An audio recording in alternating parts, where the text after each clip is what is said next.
Bom dia, meus queridos alunos do pré-vestibular social da Prefeitura Municipal de Macaé.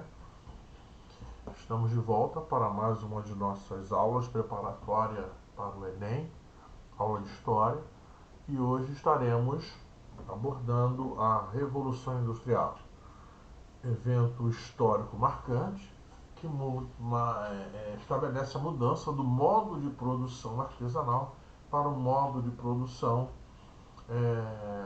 industrial manufaturado. Ok? Sejam todos bem-vindos e tenhamos uma boa aula. Todas as vezes que nós falamos sobre a Revolução Industrial, precisamos ter em mente o que sempre nos cobram, que é o porquê a Inglaterra foi o país pioneiro nessa Revolução Industrial. Porque a Inglaterra teve condições de reunir é, tudo aquilo que se precisava para poder se fazer a Revolução Industrial.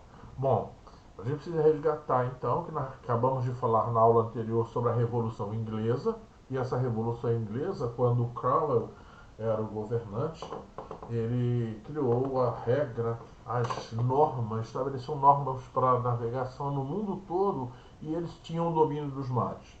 A circulação de mercadorias teria que passar inevitavelmente pela forma mais rápida, ainda a consequência da expansão marítima, que era a navegação. E a Inglaterra tem esse domínio dos mares.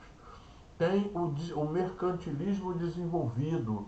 O desenvolvimento do mercantilismo na Inglaterra tem características um tanto quanto diferenciadas e tem, inclusive, o apoio da classe governante. A Revolução Inglesa vai colocar no poder a burguesia. E essa burguesia só vai tomar decisões, só vai criar leis, regras, justamente para atender esse crescimento econômico do mercantilismo. E também a Inglaterra vai ter reservas de carvão, vai ter reservas de matéria-prima que vai sofrer o investimento do setor privado e vai ter o incentivo do governo. Daí vai acontecer o que nós chamamos de acumulação de capitais. Então nós temos nesse pioneirismo inglês, como o slide mostra para gente, a ascensão da burguesia, né, já no século XVII, nós temos a acumulação de capitais e temos o principal invento, que é o avanço tecnológico, vai ser a invenção da máquina a vapor. Vai ter um engenheiro chamado Thomas Newcomen, que vai criar o princípio da máquina a vapor, e logo a seguir nós vamos ver James Watt criar um motor a vapor, e isso vai acelerar demais a produção de tecidos. Isso é importante a gente frisar, porque a Revolução Industrial Inglesa vai ter o seu start, vai começar a partir da produção de tecidos. Por quê? Porque a Inglaterra começa a exportar tecido para os países que não estão investindo em produção. A tradicional produção têxtil inglesa agora não está mais dando conta de produzir tecido para atender a América, e aí nós vamos nos recordar que a Inglaterra tem especial interesse no Brasil, no envio de tecidos para o Brasil, que tem uma mão de obra escrava gigantesca que precisa ser vestida, para a Argentina e para as demais colônias espanholas, para poder fazer com que o ouro, né, da América chegue até a Inglaterra. Essa é uma das formas que a Inglaterra encontra, investir em tecnologia do motor a vapor para aumentar a produção de tecidos e conseguir então importar a riqueza da América que ela não teve acesso devido, fomos resgatar lá atrás, ao Tratado de Tordesilhas, e a Inglaterra fica de fora dessa rica região de metais preciosos. Então, o Edmund vai colocar o princípio do motor a vapor na produção de tecidos, com a invenção do tiara a vapor, e aí, daí para frente, só acontecem avanços. Vai surgir o Robert Fulton, vai criar a embarcação a vapor, Essa é na questão da expansão, como o slide mostra para a gente aí, na expansão da Revolução Industrial é a primeira fase, onde a Inglaterra e França vão ter como força motriz, como combustível, vai ter o carvão.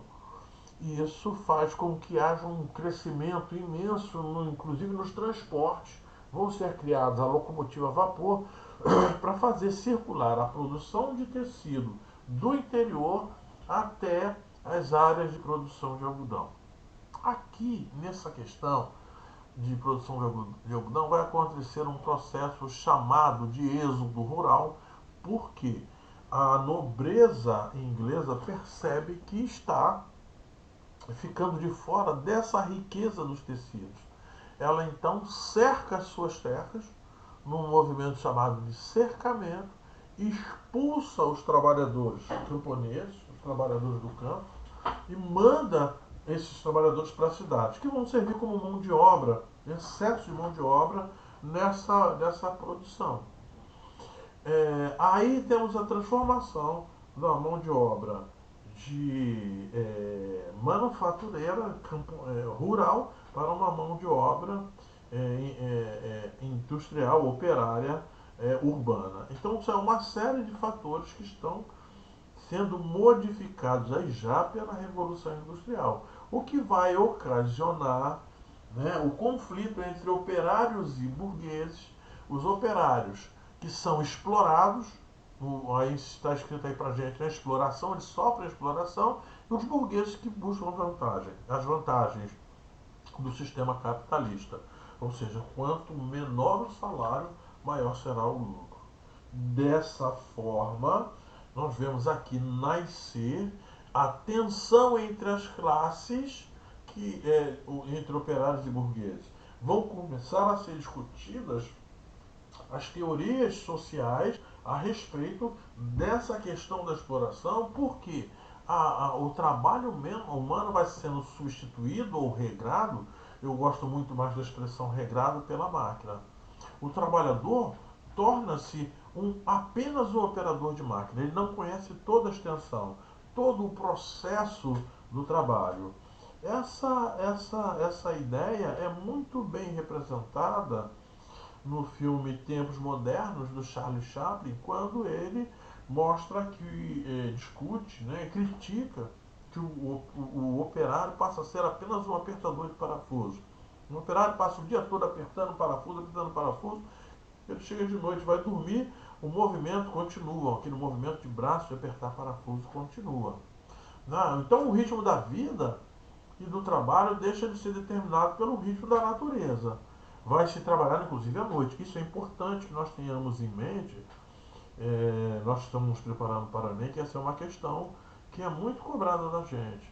Antes, o trabalhador do campo, o trabalhador artesanal, né, manufatureiro, ele trabalhava conforme o ritmo da natureza. À noite ele não trabalha, horário de descanso. Agora não.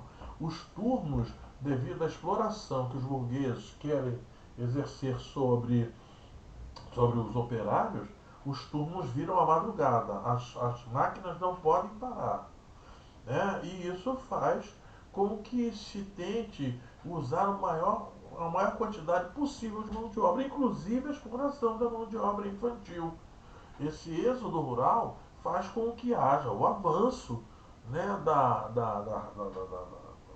dos camponeses para os centros urbanos, e eles com seus filhos que passam a ser também utilizados, explorados nesse novo modelo produtivo.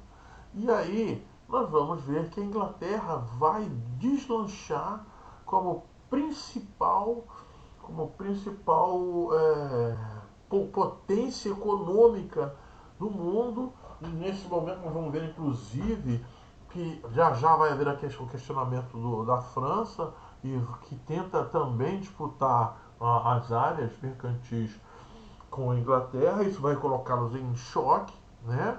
Mas isso nós vamos falar na Revolução Francesa. E nós vamos ver surgir as chamadas teorias econômicas, que é o neocolonialismo, Ou seja, uma nova forma de colonização, estamos mergulhando no mundo contemporâneo. Essa nova forma de colonização agora não busca mais é, tomar terras, tomar países, quer fazer com que essa nova área, essas novas áreas da África e da Ásia, principalmente, sejam produtoras de matérias-primas, né? Então temos que vamos ver maior eficiência na produção de mercadorias e mercadorias mais baratas no estímulo ao consumo. Um dos exemplos disso é o próprio carro, que se torna objeto de desejo, né, da classe burguesa, que agora é a classe que controla política e economicamente, está numa ascensão meteórica, né, pelo controle do poder na Europa. Então estamos aí na segunda fase, onde Europa, Estados Unidos e Japão agora vai ter uma novidade, que é a chegada do petróleo como força motriz, e a seguir nós veremos inclusive uma terceira fase, que é o mundo da tecnologia de massa. Mas nós vamos listar aí também como consequências da Revolução Industrial o desenvolvimento do capitalismo, o aumento da produção de mercadorias em menos tempo, aumento do lucro e da riqueza para a burguesia, uma concentração imensa de renda. Atenção para esse detalhe também, meus alunos, porque nessas consequências, quando nós fizemos exercício, eu vou discutir bastante isso, quando nós fizemos os nossos simulados, né, entre essas consequências nós vamos ver uma transformação, uma concentração grande de riqueza que vai jogar o mundo na chamada Primeira Guerra Mundial. A concentração de riqueza na Europa e a exploração dos países vizinhos da Inglaterra vai fazer com que o conflito seja inevitável. Né? Nós temos também como consequência os avanços das técnicas científicas, né? O sistema de transporte vai avançar vertiginosamente, começa a haver um desenvolvimento de novas máquinas e novas tecnologias para bens de consumo. Temos também consequências ecológicas. Né? A maior necessidade de matéria-prima faz com que haja exploração total da natureza. Né? E isso ocasiona o aumento da população dos rios, do ar, queima de carvão mineral, né, para gerar energia, crescimento desordenado das cidades, aí geram problemas sociais, submoradias, ocupação irregular, o que é uma área rica para conflito, né, entre as classes. Vão surgir inclusive as chamadas gangues da Inglaterra, que depois serão exportadas para outras regiões. Na Itália, por exemplo, vamos ver surgir aí nesse contexto, né, as famílias se protegendo, vai dar origem à máfia, e o aumento de doenças e acidentes de trabalho em função dessas péssimas condições. É claro que vai haver uma reação dos operários. Né? A tensão vai levar à reação dos operários, que começam a dizer que a culpa dessa exploração, a culpa do desemprego, a culpa do sofrimento deles é das máquinas. E aí, uma das primeiras reações que vão surgir será um movimento chamado de ludismo. Ned Lud, um operário, convoca os desempregados, o operário também desempregado, convoca os desempregados para quebrar as máquinas, para que eles possam voltar ao modelo tradicional de produção e eles terem emprego, eles terem como sobreviver. Além disso, nós vamos ver surgir também outro movimento chamado de trade unions, ou o surgimento dos sindicatos. Né? Em 1824, o parlamento inglês permite as primeiras associações, vendo que a situação está insustentável, que uma revolução trabalhista é inevitável, e aí eles permitem que esses operários se criem associações para proteger, para reclamar os seus direitos. Além disso, um último movimento é chamado de cartismo. Né? Vai surgir as trade unions, que são associações de trabalhadores, vão fazer uma carta que envia o parlamento, que é a carta ao povo, em que eles pedem, para eles poderem ter participação, que seja aprovado o voto secreto, para que eles possam também ser eleitos representantes elegerem seus representantes no parlamento, o sufrágio universal masculino, que todos possam votar, independente de classe social, e a renovação anual dos membros do parlamento, que é para que eles possam colocar novos representantes com novas ideias. Dessa forma, resumindo, nós temos três fases da Revolução Industrial. A primeira fase, né, no fim do século XVIII, com a máquina a vapor, o carvão e a maquinofatura. A segunda fase, no fim do século XIX, com a eletricidade, o petróleo, né, a fundição de aço e o início das tecnologias de comunicação, como o telefone, transporte. E a última fase, que é dos anos 60 a 70 e vai até os dias de hoje, que é chamada biotecnologia e nanotecnologia. Nós vamos discutir mais esse assunto quando nós fizermos os nossos simulados, para o nosso aula não se alongar tanto aqui, ok? Então fiquem todos bem e nos vemos numa próxima aula.